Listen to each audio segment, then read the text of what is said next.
أعوذ بالله بسم الله الرحمن الرحيم. Hello and assalamu alaikum viewers. My name is Rehan and I'm a foundation level student at Rehan's Islamabad campus. So viewer, today I come with a colony and a conversation to list ChatGPT. So viewer, today's our topic is what's the matter, the root of the concern. So first we can ask ChatGPT, then we start our conversation.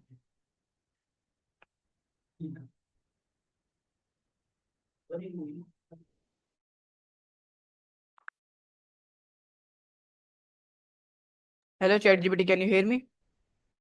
I can hear you loud and clear. How's it going? Okay, today I want to talk you on a topic. What's the matter, the root of the concern? Are you ready? Absolutely, I'm ready. Let's dive into it. What aspect of the topic are you most interested in Okay, exploring? nice. So please give me a long answer. So my first question to you is, what does the phrase "what the matter" literally mean? Sure, the phrase "what's the matter" is essentially a way of asking someone about their current Sorry, problem. my question. My mic is muted. So, nice. My first, give me a long answer. So my first question to you is, what is the matter? What does the phrase "what's the matter" literally mean? No worries at all. So, literally, the phrase "what's the matter" is a way of inquiring about someone's trouble, difficulty, or issue. It's kind of like asking what is wrong or what is bothering you. Over time, it's become a common, gentle way to check in on someone's well being or to see if they need help. Okay, nice. So please give me a long answer. My next question to you is, how did the phrase originate from English language? Absolutely. The phrase "what's the matter" has roots in Middle English and even older forms of English. Originally, the word matter came from the Latin materia, meaning substance or material. Over time, it evolved in English to refer to something that causes concern or difficulty. So when we ask "what's the matter," we're literally asking what is the substance of your trouble. The phrase has been used for centuries, evolving from a more literal meaning to the more conversational and empathetic form we use today. Okay, nice. So my next question to you is that what are the earliest uses of "what's the matter"? Great question. Some of the earliest uses of the phrase "what's the matter" can be traced back to Middle English literature and texts from the late medieval period, around the 14th and 15th centuries. For instance, you can find early literary works where characters use the phrase to inquire about someone's health or emotional state.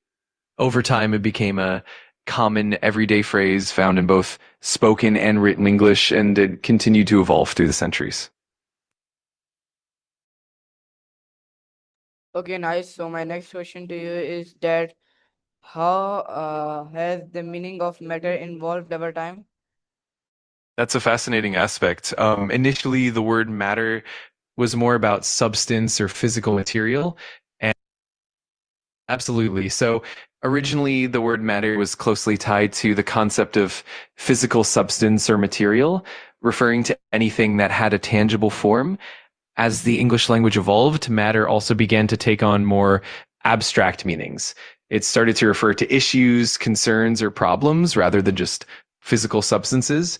This shift allowed the phrase "what's the matter" to become a more general inquiry into someone's well being or any kind of difficulty they might be facing. Over the centuries, the word matter thus evolves from a purely physical meaning to a more nuanced conceptual one, which is why we use it in a broader, more empathetic sense today.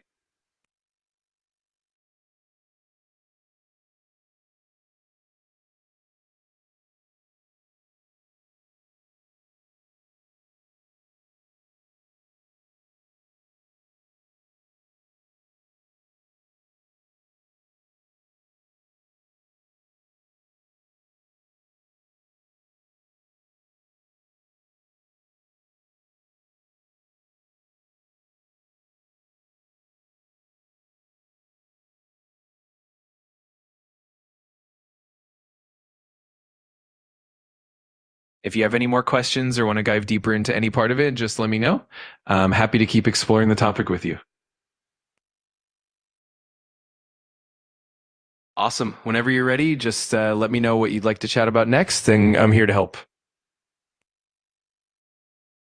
Sorry, ChatGPT, a network issue comes. So my next question to you is, what's the matter used to describe both physical substances and emotional trouble? No worries at all. Yes, exactly. The phrase "what's the matter" is quite versatile. It can refer to physical issues like feeling unwell or having a bodily ailment, and it can also encompass emotional or mental concerns such as stress, sadness, or anxiety. This flexibility is what makes the phrase so universally understood and empathetic in everyday conversation. Okay, nice answer. So my nice answer you give to me. Please give me a long answer. So my next question to you is, how do the other language express the same concern? What's the matter? That's a great question. Different languages have their own unique ways to express that idea. For example, in Spanish, you might say "qué pasa," which literally means "what happens," but is used in the same way as "what's the matter." In French, you might hear "qu'est-ce qui se passe" or "quel est le problème," meaning "what's happening" or "what's the problem." In German, you might say "was ist los" or "was ist denn los," both meaning "what's going on" or "what's the matter." In many Asian languages like Japanese, you might hear doshitano, which means what happened or what's wrong. Each language brings its own cultural nuances, but the core idea of showing concern and empathy remains consistent across cultures. Okay, nice answer. So my next question to you is what wrong? Is what's wrong a synonym for what's the matter? Yes, definitely. The phrase "what's wrong" is indeed a close synonym for "what's the matter." Both are used to inquire about someone's difficulties, troubles, or concerns. The main difference is just a matter of nuance and context. "What's the matter" often sounds a bit more gentle or empathetic, while "what's wrong" can sometimes be a bit more direct. But in everyday conversation, they're largely interchangeable and both convey the same caring intent.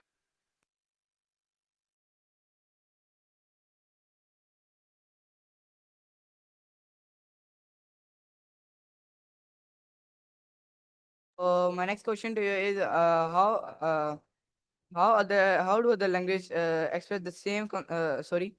My next question to you is, what tune change the meaning of what's the matter? Absolutely. So the tone of how we say "what's the matter" can really influence its meaning and how it's perceived. For example, if you use like a gentle, soft, and caring tone, it can convey empathy, concern, and a genuine desire to help. It shows that you're truly interested in the other person's well-being. On the other hand, if the tone is more abrupt or impatient, it might come across as a bit harsh or even judgmental, potentially making the person feel defensive or uncomfortable. Moreover, the tone can also reflect the relationship between the speakers. A more familiar, warm tone can indicate closeness and trust, while a more formal or distant tone might be used in professional settings or with acquaintances. In short, tone can really color the intent and the emotional impact of the phrase, making it a powerful tool in communication. Great. Okay, If you have nice answer. So my next question to you is, how does intonation affect the emotional interpretation of this phrase? absolutely, intonation plays a huge role in how we perceive the emotional tone of the phrase. For instance, a rising intonation at the end of "what's the matter" can convey curiosity or concern, almost like an open-ended question that invites the other person to share more. On the other hand, a more flat or monotone delivery might come across as disinterest or even impatience. Similarly, a gentle, soothing intonation can make the phrase sound comforting and supportive, while a sharply more abrupt tone might make it feel more confrontational. In essence, intonation can add layers of meaning, helping to convey empathy, concern, or even skepticism, depending on how it's said.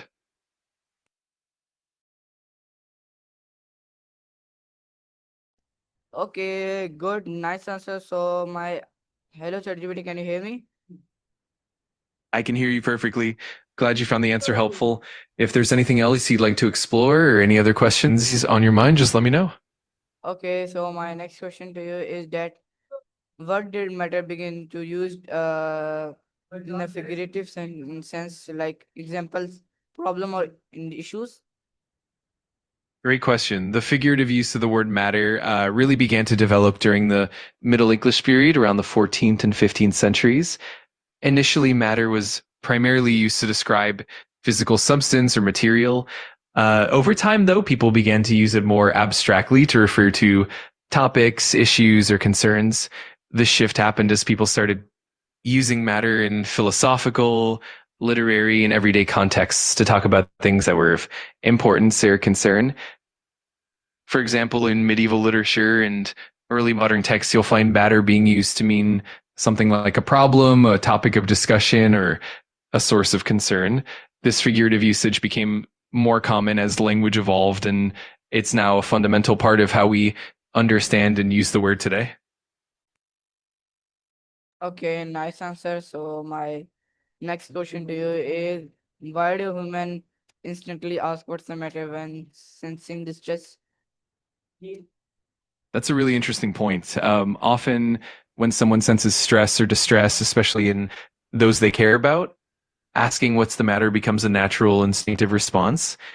It's a way of expressing empathy and showing that you're attentive to the other person's emotional state. It's also a way to create a safe space for them to open up and share what's going on. In many cases, it's a reflection of our natural human inclination to connect, support, and care for each other, fostering trust and understanding. Okay, nice answer. So my next question to you is that what the emotion intelligence is involved in recognizing that something is the matter? Absolutely. Emotional intelligence plays a huge role in recognizing when something is wrong. It involves being attuned to nonverbal cues like body language, facial expressions, tone of voice, and even subtle changes in behavior. When someone's emotional intelligence is high, they can pick up on these signals and sense that something might be amiss, even before the person explicitly says anything. Emotional intelligence also helps in empathizing with others, allowing you to respond in a supportive and understanding way. It enables you to ask the right questions, show genuine concern, and create an environment where the other person feels comfortable opening up. In short, emotional intelligence is key to not only detecting that something is wrong, but also in guiding how we approach and support others.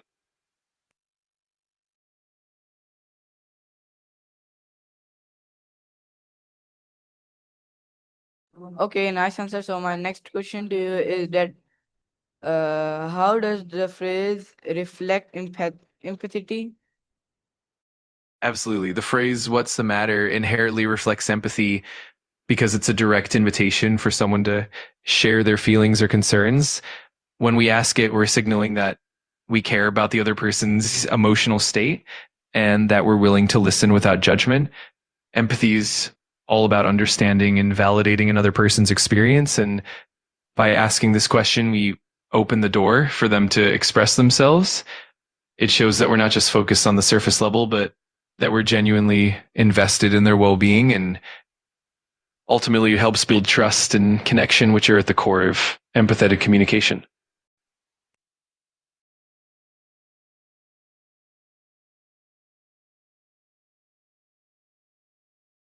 Okay, nice answer. So my next question to you is that what it is easier to ask what's the matter than express our own feeling?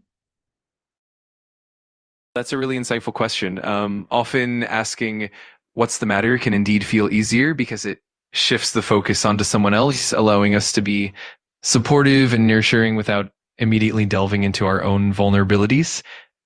It can feel safer and more comfortable to support someone else rather than opening up about our own feelings, which might be more complex or even uncomfortable.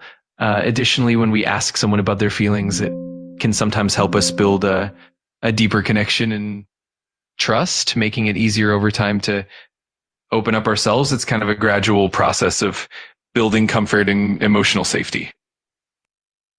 Okay, nice answer. So my next question to you is that can what's the matter open emotional communication between people? Absolutely. The phrase, what's the matter, can be a powerful catalyst for emotional communication. When someone hears it, they often feel that the other person genuinely cares, and it can create,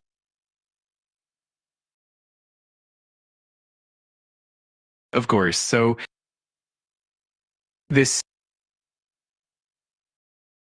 absolutely. So this safe environment that the question creates allows individuals to feel more comfortable opening up and sharing their feelings honestly. It shows that the person asking is empathetic and non-judgmental, which can really encourage the other person to be more open and vulnerable. Over time, this kind of open communication can strengthen trust and deepen relationships, making it easier for people to support each other emotionally. Ultimately, it helps foster a more empathetic and supportive connection between people.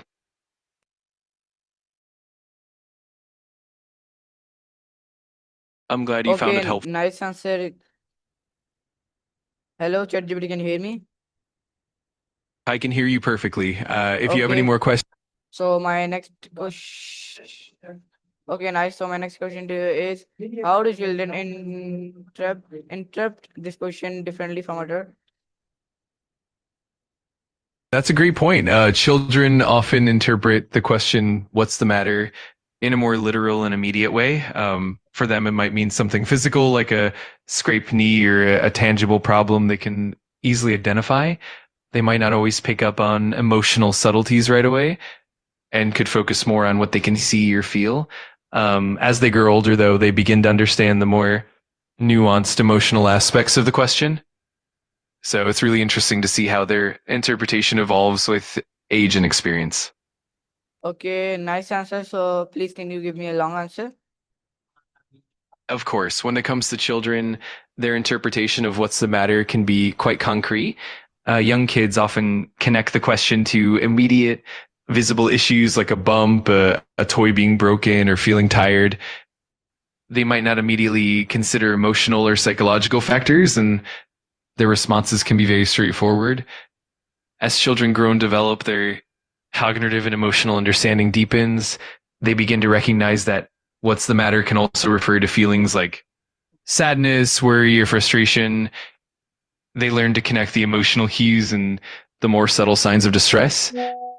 Over time, they become more comfortable expressing their own emotions and more empathetic toward others. And in essence, the way children interpret the question evolves with their emotional and cognitive growth, making it a fascinating journey of understanding and connection.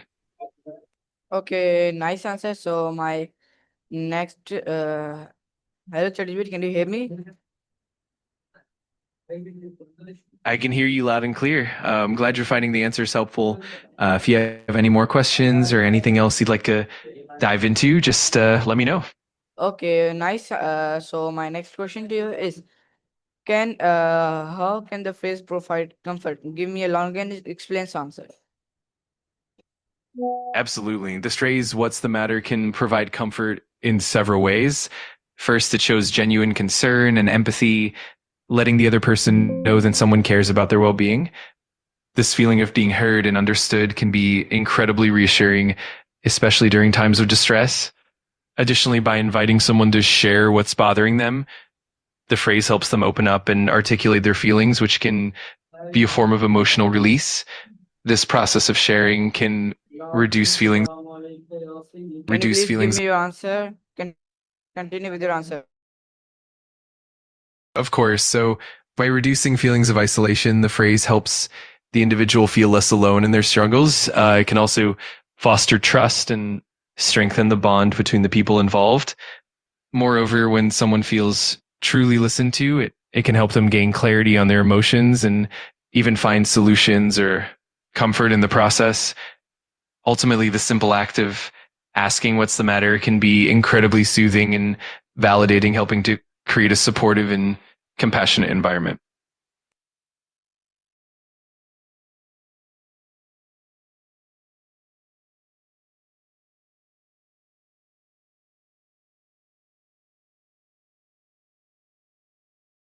That's a wonderful question. Different cultures have unique nonverbal ways of expressing concern. For example, in many Asian cultures, a gentle touch on the arm or a comforting presence can speak volumes. In some Middle Eastern cultures, showing concern might be expressed through extended eye contact or offering a warm, welcoming gesture. In certain indigenous cultures, concern might be conveyed through acts of service like preparing a meal or spending quiet time together. In Western cultures, nonverbal cues might include a reassuring hug, a gentle pat on the back, or just being physically present and attentive. Even something as simple as a warm smile or a compassionate gaze can convey deep concern across different cultures. It's fascinating how these nonverbal expressions can bridge gaps and communicate care without words.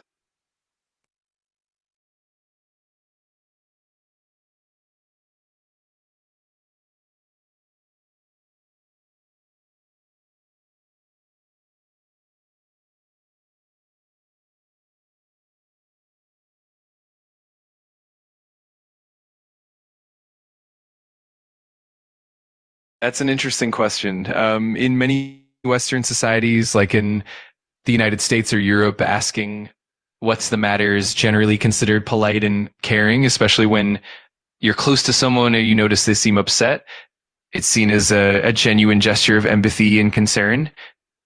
However, in some cultures, direct questions about someone's personal feelings can be seen as intrusive or too forward. For example, in some East Asian cultures, there's a stronger emphasis on maintaining harmony and not directly probing into personal matters unless the person is comfortable sharing. And in these contexts, people might express concern more through indirect means like offering help or being present rather than asking directly. So it really depends on the cultural norms and the level of familiarity between people.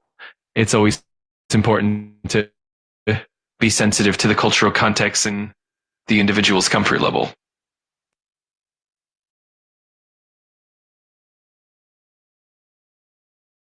Okay, nice. So my next question to you is that sorry, my next question to you is that in how do cultural norms shape and how we express concern? That's a great question.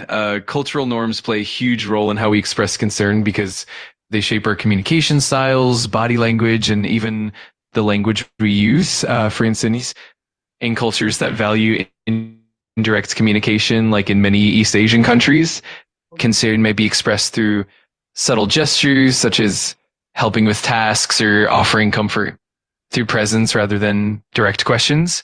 In contrast, cultures that value direct communication, like in many Western countries, might use straightforward questions and open dialogue to express concern.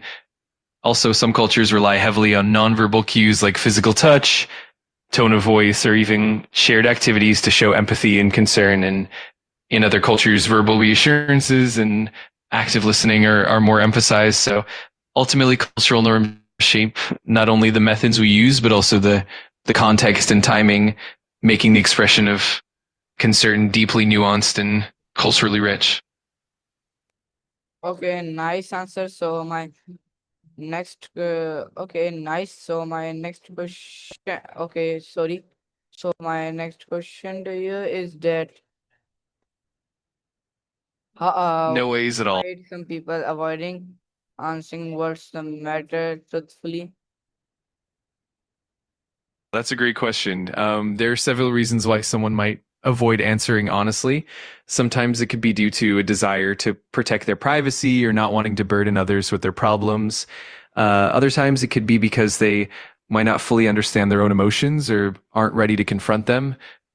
Additionally, cultural norms or social expectations might encourage them to appear strong or composed, leading them to downplay their struggles. There can also be a fear of judgment or concern about vulnerability, where the person might worry about how they'll be perceived. Ultimately, it's a complex interplay of personal comfort, trust, and sometimes even past experiences. Okay, nice answer. So my hello ChatGPT, can you hear me? I can hear you perfectly. I'm glad you found the answer helpful.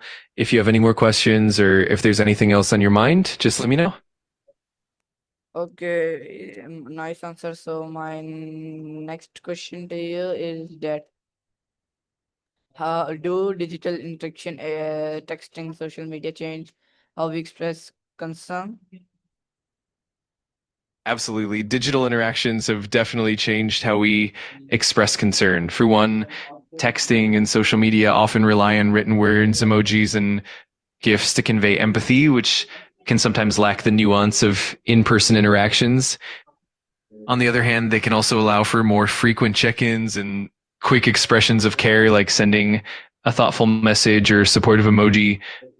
Additionally, digital platforms can help maintain connections across long distances, allowing people to express concern even when they can't be physically present. However, digital communication can sometimes lead to misunderstandings as tone and emotion might not always come across clearly. In essence, while digital interactions provide new avenues for expressing care and support, they also come with their own unique challenges and nuances. Okay, nice answer. So my next question to you is that in the ending is asking what's the matter about others or about ourselves? That's a thoughtful question. In many ways, asking what's the matter is primarily about the other person. It's a way to show empathy, care, and genuine interest in their well being. It's an invitation for them to share their feelings and concerns. However, it can also reflect something about ourselves. For instance, the way we ask the question, our level of attentiveness and our openness can reveal our own emotional intelligence and empathy. In a broader sense, asking the question can also prompt self reflection when we engage in caring for others. It can sometimes help us become more aware of our own feelings and needs as well. So in essence, it's a blend. It's both about the other person and a reflection of ourselves. Okay, thank you for nice answer. So thank you for conversation to me, ChatGPT. So Allah Hafiz. You're very welcome. I'm glad we could chat. Take care and Allah Hafiz. Feel free to reach out anytime. Okay, so viewers, it is about today's colony on topic. What's the matter? The root of the concern. I hope you like it. So meet you in another colony for that time. Allah Hafiz, Pakistan, Zindabad, Rehan School, Zindabad.